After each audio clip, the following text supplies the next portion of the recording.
Hi guys. So this is, I don't know what card this is, but this is number 2, I think, in this little Cricut series. I've got an 8 and an 8, what have I got? An A2 size card, I can't think, that I have scored and folded. And I've taken some more pattern paper, again, not big fan, like I love pattern paper, but I don't know what to do with it.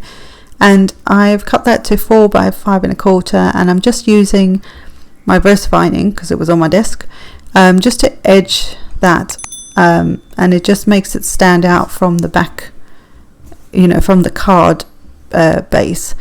And I'm also taking an offcut piece of, which I know it looks a bit funny, but I've taken an offcut piece of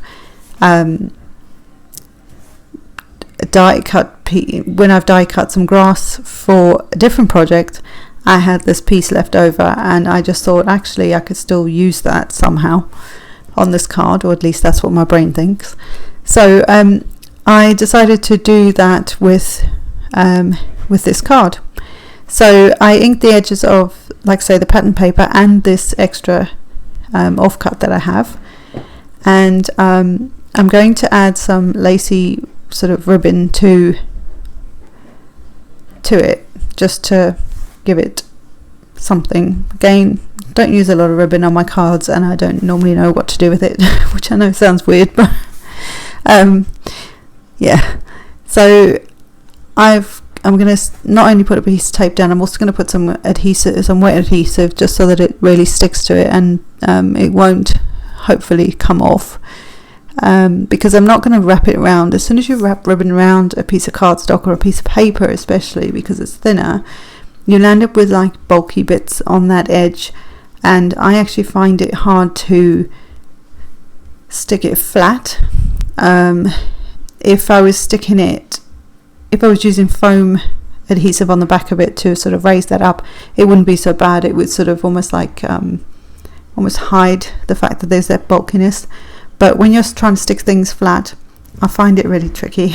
I always land up with these lumps and bumps, and it drives me mad. So probably another reason why I don't use it that often. So I'm actually going to stick it to the front and then trim the edges of it off so that it's flush with the paper rather than being bulky bits on the end, if that made any sense. So this offcut piece is going to act kind of like grass for our little owl, which I think I've shown you in this video.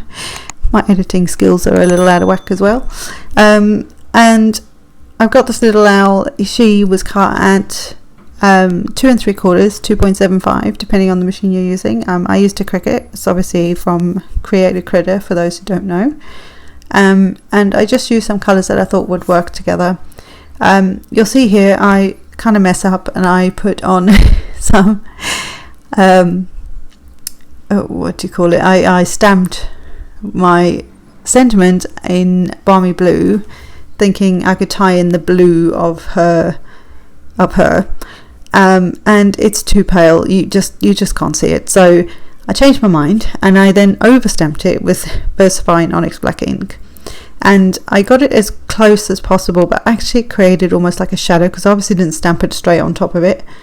And it kind of looks like there's a little shadow there, which I quite liked, so I left it. I didn't worry too much, but you could always stamp on another piece of cardstock and stick it over the top if it bothers you. Again, because there's some ribbon, I'm trying to figure out where to put the dimensionals, and yes, I'll end up using a billion other things, because I wanted her to lie flush against the ribbon so that she wouldn't be all, it wouldn't sort of look like she wasn't sitting flush or flat. And in the end I just thought, oh, I'm just gonna stick them anyway. She is lifted slightly, but she, you know, she's alright, she's doing alright, she's fine there, it's fine, it's a homemade project. This is unfortunately one of those cards that I've made, this and the one before this, with the bee card, and I wasn't happy with either of them. I think it's the pattern paper that throws me off. For some reason I can't I just can't. I just don't know what to do with pattern paper. I don't know what it is. I just really struggle with it. So I should have probably left it at this point, but I couldn't. So I finagled. So I added some shimmer pen to her beak and her feet, which is great. I think it adds just another bit of fun to the card. And it also just takes that die cut to another, you know, like another step up kind of thing. And then I thought, you know, because why didn't I just use some what do you call them, like gemstones or not pop dots, I can't think what they call, enamel dots. I don't know why I didn't just use those instead. I decided to put a load of black dots all over it. I do actually have some black gems. I could have used those, and it would have been just fine. So I put those on, and then I just kept going, groups of 3, and then of course I had to have odd numbers of groups of 3 because I'm weird like that.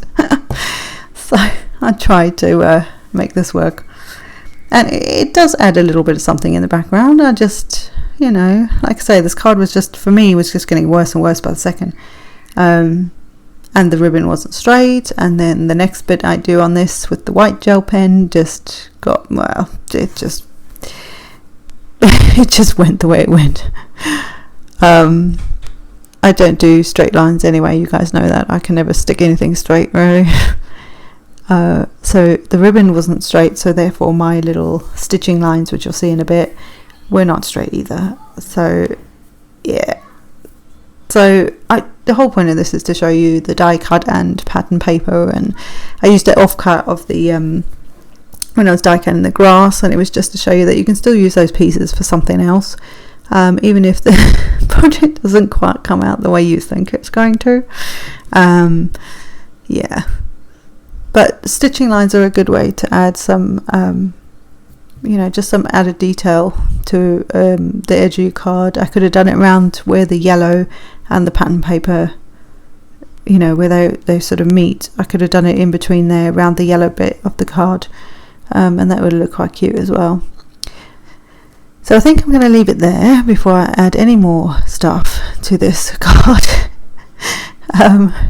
And yeah, I think we're going to leave it there. I'm not sure. I think I've lost the plot at this point. Yeah, we're leaving it there. So I hope this was somewhat helpful. And don't forget to like, subscribe, and hit the notification bell if you want to see some more weird, quirky stuff from me. And stay safe, guys. And I'll see you in the next one. Bye.